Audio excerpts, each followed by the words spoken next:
अहिंसा तीर्थ प्रणेता, अहिंसा तीर्थ प्रणेता, जय जय हो भारत गौरव राष्ट्र संत प्रमुख सागर। स्वर्णिम स्वर्ण जयंती का अवसर ये महान है, मिलकर हम मनाएंगे गुरुवर देश की शान है प्रमुख सागर।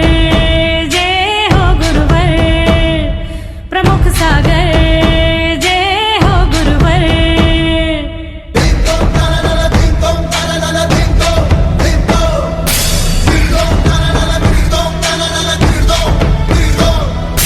अर्धशतक जो पूरा हुआ। इस कार्यक्रम के पुण्यार्चक हैं श्री दिगंबर जैन पंचायत गुवाहाटी, असम।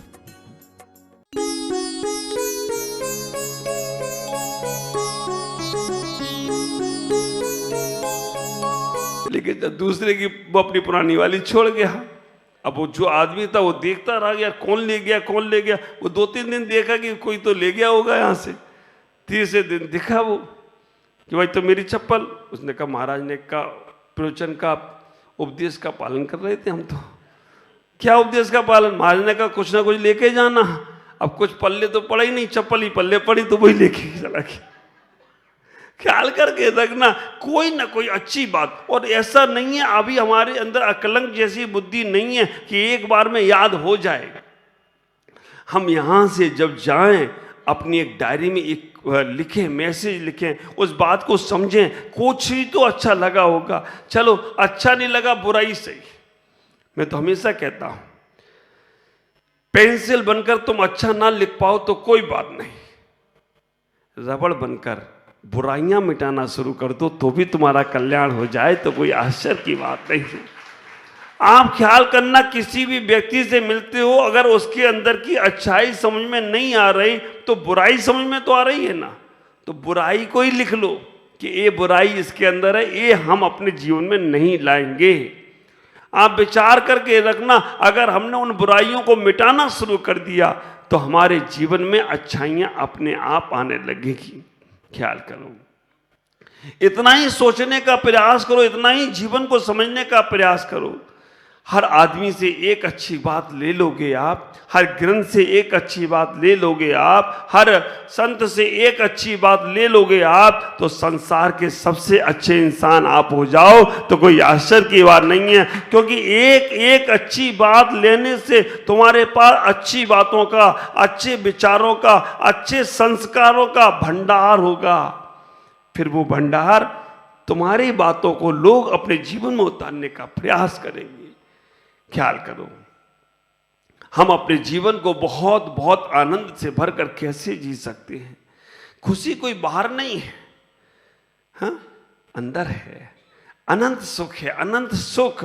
संसार में सुखाभास है, वस्तुओं में सुखाभास है, पदार्थों में सुखाभास है। अभी सुख, थोड़ी देर बाद आप विचार करके रखना, वैभव जब तक तुम्हारी बेटा शादी नहीं हुई तभी तक सुख है। ख्याल करो, जब तक शादी नहीं हुई तभी तक सुख है। शादी के बाद पापा से पूछना हाल, वो तो मम्मी को संभाल के रख। ख्याल करके रखो, और वो मम्मी कभी नाराज हो तो मम्मी के पापा मम्मी को बुला लेते, यही संभाल सकते।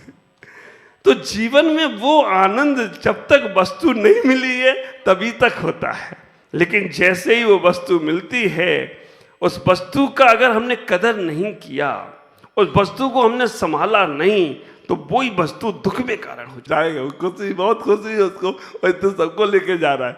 लेकिन उससे मैं ये समझाना चाहता हूं कि कदर करना, तो कदर करने से वही वस्तु सुख में कारण हमेशा बनी रहेगी। नहीं तो क्या किया, हम गए और शादी करके आए, उसके आने के बाद हमने उसका महत्व नहीं समझा, है ना। आप बिज्जू भाई की बात याद रखना, जितना प्रेम हमसे करते हो उतनी उससे करना, तुम्हारा जीवन आनंद में हो जाएगा। आप ख्याल करके रखना, इतना ही है, हम उस वस्तु की कदर करें। अगर हमने अपने शरीर की कदर करी तो इस शरीर से सुख मिलेगा, इसी से मिलेगा। पदार्थों में सुख होता तो हमारे ख्याल से वो पदार्थ तो सबके पास है, गाड़ी में सुख नहीं है। गाड़ी में बैठकर जो हमारा मन संतुष्ट होता है उसमें सुख है।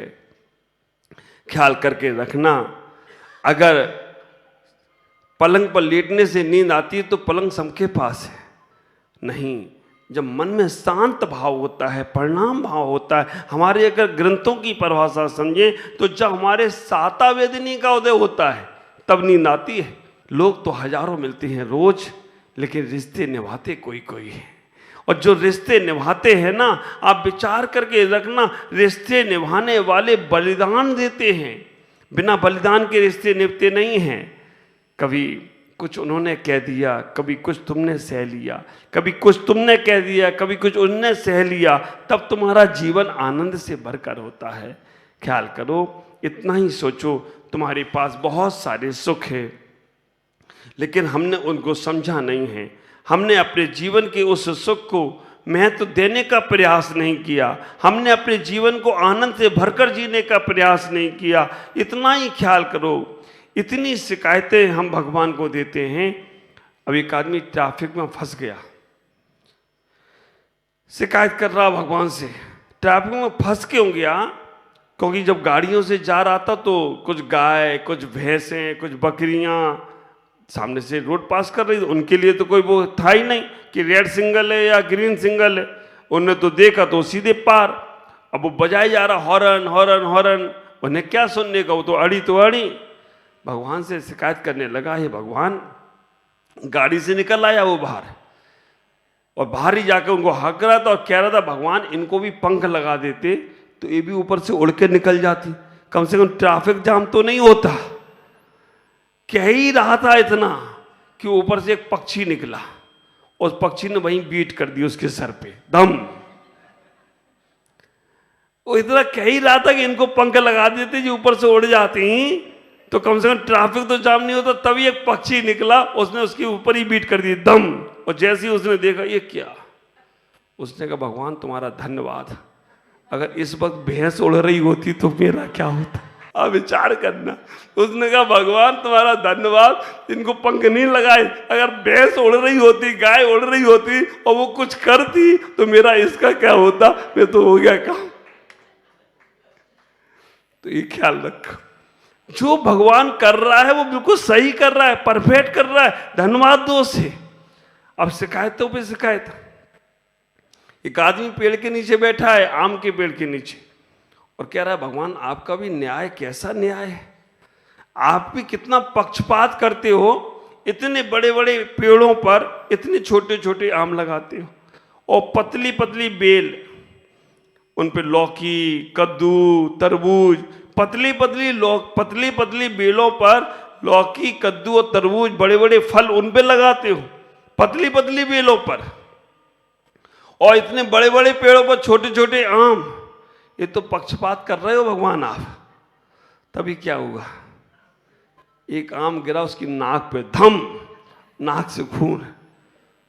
उसने कहा, भगवान आपका धन्यवाद है, अगर यहाँ कद्दू होता तो मेरा इस कद्दू का क्या होता।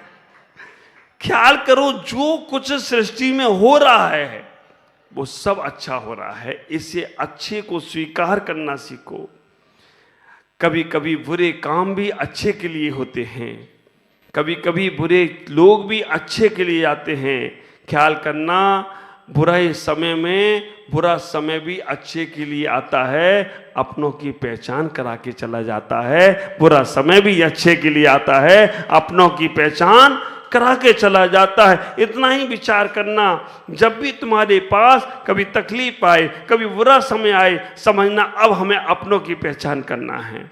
अब मेरा साथ कौन देता है, चाहे शरीर हो, चाहे परिवार हो, चाहे समाज हो, चाहे साथ हो। अपनों की पहचान अच्छे समय पे नहीं होती है, अपनों की पहचान अच्छे में तो, हाँ, जयकारा गुरुदेव, सभी लोग हाथ उठाएंगे, लेकिन गुरु के ऊपर कभी आंच आ जाए तब कहीं निकल लो भैया, ये तो है ही, अपनों चक्कर में पड़ गए तो दिक्कत आएगी। उस समय अपनी पहचान होती है कि तुम कितने धार्मिक हो। हम अपने जीवन को आगे बढ़ाने का प्रयास करना है, बुरा देखना बंद कर दे।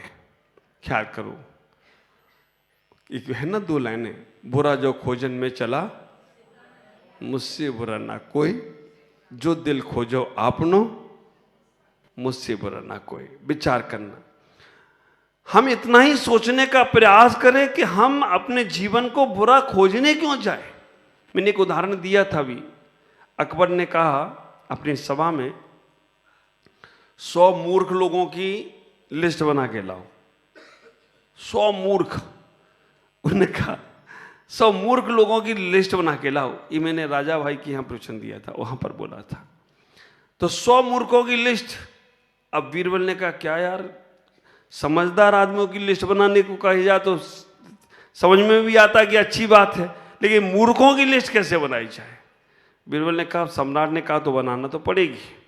बीरबल चौराहे पे गए और अपना जूता उतारा और जूता घुमाने लगी, ऐसे से घुमाने लगी जूता। वहां से कोई भी निकलता है वो पूछता है बीरबल क्या कर रहे हो। बीरबल ने कहा लिखो इसका नाम।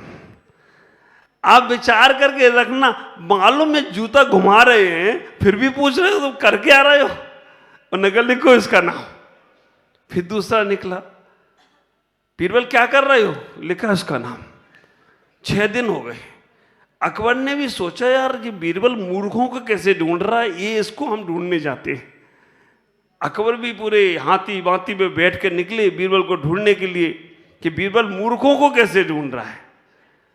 तो जब अकबर निकले चौराहे पे पहुंचे और देखा कि बीरबल जूता घुमा रहे। अकबर ने क्या पूछा, बीरबल क्या कर रहे हो। बीरबल ने क्या कहा, परफेक्ट। बीरबल का लिखो इसका नाम। आप विचार करके रखना, आप सोचना। अगले दिन जब लिस्ट पहुंचाई 100 मूर्खों की, सबसे ऊपर सम्राट अकबर बादशाह और दूसरे नंबर पे बीरबल ने अपना भी नाम लिखा। बाद में 98 लोगों के नाम लिखे। सम्राट ने पूछा कि ये बीरबल तुमने क्या किया, मेरा नाम मूर्खों में सबसे ऊपर और दूसरे नंबर पे तुमने अपना। ने कहा महाराज पहली तो बात ये कि मूर्खों को ढूंढवाने का काम मूर्ख ही कर सकता है। मूर्खों को ढूंढवाने का काम मूर्ख ही कर सकता है और मूर्खों को ढूंढने वाला भी मूर्ख ही होगा। समझदार को ढूंढना पड़े तो कोई समझदारी लगा। मूर्खों को क्या, संसार में जो देखो वही मूर्खी के काम कर देता है। और तीसरे नंबर पर भगवान हम जूता घुमा रहे हैं और आपको पता है जूता घुमाए जा रहे हैं, फिर भी आप पूछ रहे कर क्या रहे हो। ऐसा कई बार आपके साथ भी होता है, हमारे साथ भी होता है। जब कभी हमारे पास आते महाराज आप आ गए, अच्छा आई नहीं तो बैठे कैसे हम यहाँ पर, आप ख्याल करके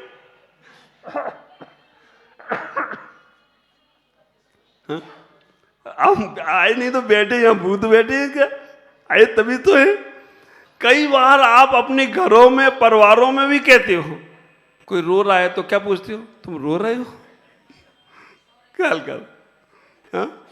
कोई सो रहा हो तो तुम सो रहे हो, और सोने वाले को तो पता ही नहीं चले। कितनी बार तुम्हें मालूम होता है फिर भी तुम पूछते हो। और कई लोग तो इसलिए पूछते हैं कि कुछ बात करें इसलिए पूछते है ना, बोले कुछ पूछ ही लो तो बोल ही ले। अब मेरे से आके पूछा महाराज आपके मम्मी पापा कौन से, मेरे मम्मी पापा, मैं बताऊंगा 10 बजे आ जाना तो बता दूंगा। महाराज अभी नहीं बता सकते, नहीं अभी नहीं बता सकता हूँ क्योंकि अभी हमें ही नहीं पता कि हमारे हैं कौन से। आप विचार करके रखना। बोला महाराज ऐसा, हाँ अभी हमें नहीं मालूम हमारे माता पिता कौन से हैं, 10 बजे ही मालूम पड़ेगी। 10 बजे आया, ढूंढता रहा महाराज के माता पिता कौन से, महाराज के माता पिता कौन से। मैं आर पे चला गया, आर करके आया, पूछा महाराज आपके माता पिता कौन से हैं, आपके मम्मी पापा कौन से हैं। मैंने अभी तो मिले, तुम उनसे नहीं मिले। बोले नहीं हम तो मिले ही नहीं। तो बोला मैंने जिसके घर में आहार किया है वही मेरे माँ बाप हैं, वही मेरे माता पिता हैं। जहां पर आहार होता है साधु का वही परिवार, क्योंकि परिवार में ही जाकर साधु आहार करते हैं, तो वही तो मेरे माता पिता हैं। आप विचार करना, कई लोग कई प्रकार से अपने जीवन को समझने का प्रयास करते हैं। मैं आपसे कहना चाहूंगा ये 40 मिनट का प्रवचन आपको कितनी खुशी दे रहा है। केवल सुनने वहां से इतना आनंद आ रहा है, इतना सुनने से समझने से आनंद आ रहा है। अगर ये प्रार्थना तुम्हारे जीवन में आ जाए तो पूरा जीवन आनंद से भर जाए तो कोई आश्चर्य की बात नहीं है। पूरा जीवन में तुम्हारे खुशी ही खुशी होगी। ख्याल करो, ना समझों को जवाब मत दो। जो व्यक्ति नकारात्मक सोचता है उससे बात मत करो।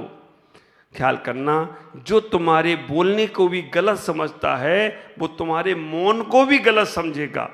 उधर ध्यान मत दो, क्योंकि डस्टबिन में ध्यान दोगे तो बदबू ही मिलेगी। गुलदस्ते पे ध्यान दो। अगर आज वो खाली ही सही, लेकिन गुलदस्ता है खाली ही सही, कभी भी फूल लगेंगे तो खुशबू तुम्हारे घर में भी आ जाए तो कोई आश्चर्य की बात नहीं है। इसी प्रकार से अपने जीवन को गुलदस्ता बनाना है, अपने जीवन को अच्छा बनाना है तो उधर ही ध्यान दो। कभी नेगेटिव पर नहीं, नकारात्मक पर नहीं, गलत लोगों पर नहीं, अच्छे चीज़ों पर ध्यान दो। हाँ, अब नहीं जाता है, कभी कभी मन ये होता, वास्तव में मन बड़ा शैतान है। तुम्हारी जीव है ना, अभी 32 दांतों में कहीं पे भी नहीं टिक रही होगी, लेकिन जो दांत टूट जाए क्या होता है, बार बार जीव वहीं जाती है, बार बार जीव वहीं जाती है, टूटे हुए दांत पे ही जाती है। अभी सही है तब नहीं जा रही है। पूरा शरीर तुम्हारा अच्छा है, पैरों पे अभी तुम्हारा ध्यान नहीं है। और मैं एक हमेशा नीति बाग बोलता हूं, जिसके पैर चरण चमकते हैं ना उसका चेहरा भी चमकता है। तुम पूरे शरीर को मलमल के साफ करते हो लेकिन पैरों की तरफ ध्यान नहीं देते हो। अगर तुम्हारी चरण पैर अच्छे हैं तो तुम्हारा शरीर भी अच्छा होगा, और शरीर स्वस्थ रहेगा तो मन भी अच्छा रहेगा। पूरा शरीर पे अभी तुम्हारा पैरों पे ध्यान नहीं है। अगर पैर में कांटा लग जाए तो पूरा शरीर तुम्हारा वहीं पहुंच जाए तो कोई आश्चर्य की बात नहीं। तो ख्याल करके रखना, वस्तु के सद्भाव में हम उसकी कीमत नहीं समझते हैं, लेकिन जब वस्तु का अभाव हो जाता है तब तुम्हें उसकी कीमत समझ में आती है। अभी हमारे विनोद भाई बोले जा रहे हैं, महाराज हैं लाभ ले लो, महाराज हैं लाभ ले लो। यहाँ अपने जैसे महाराज लग रहे हैं, अपने घर में महाराज आ गए हैं, अभी खूब लाभ ले लो। और लेकिन अभी काम है, धाम है, ये है, वो है, शादी में वियतनाम जाना है ना, तो जाना ही नहीं तो टिकट कैंसिल हो जाए। ख्याल करके रखना, अभी सब है, लेकिन इतना ही विचार करके रखना, जितना समय मिले उतना सार्थक करते चले जाओ। मैं कहना चाहूँगा तुम्हारा हर आने वाला समय उत्साह से भरा होगा, आनंद से भरा होगा, खुशियों से भरा होगा। नहीं तो अगर आप हमेशा गलत सोच जोड़ते जोड़ते चले गए, जब वो बम विस्फोट होगा तो आपका सबसे जीवन आपका नरक जैसा हो जाएगा। अच्छा भी तो कुछ है, हर आदमी के अंदर कुछ ना कुछ अच्छाइयाँ भी हैं और कुछ ना कुछ बुराइयाँ भी हैं। हर मकान में दरवाज़ा भी है, हर मकान में नाली भी है। दरवाजे की ओर ध्यान दोगे तो पार हो जाओगे, और नाली में ध्यान दोगे तो कीड़े बनना पड़ेगा, वहीं पड़े रहोगे। इसलिए हम अच्छा सोचने का प्रयास करें, और बुरा भी सोच रहे हैं, बुरा भी आदमी मिले तो उसे भी देखो, मैं मना नहीं करता हूँ, लेकिन उसे इसलिए देखो कि इसकी बुराई हमारे अंदर नहीं आना है। उसे इसलिए देखो कि एक गलत चीज हमारे जीवन में नहीं आना है। मैं कहना चाहूँगा, बस आपकी दृष्टि परमात्मा की दृष्टि हो जाएगी। परमात्मा कभी किसी को बुरा नहीं देखता है, वो हर किसी के लिए अच्छा करता है। लेकिन आदमी अपने कर्म से बुरा हो जाए तो इसमें कोई आश्चर्य की बात नहीं है। आज इतना ही, शेष चर्चा कल फिर करेंगे। आज इतना ही, सभी को मंगल में आशीष। ओम नमः, जय गुरुदेव।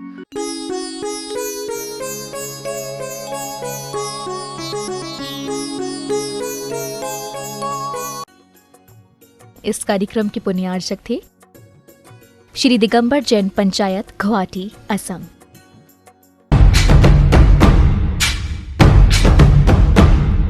अहिंसा तीर्थ प्रणेता, अहिंसा तीर्थ प्रणेता, जय जय हो भारत गौरव, राष्ट्र संत प्रमुख सागर, स्वर्णिम स्वर्ण जय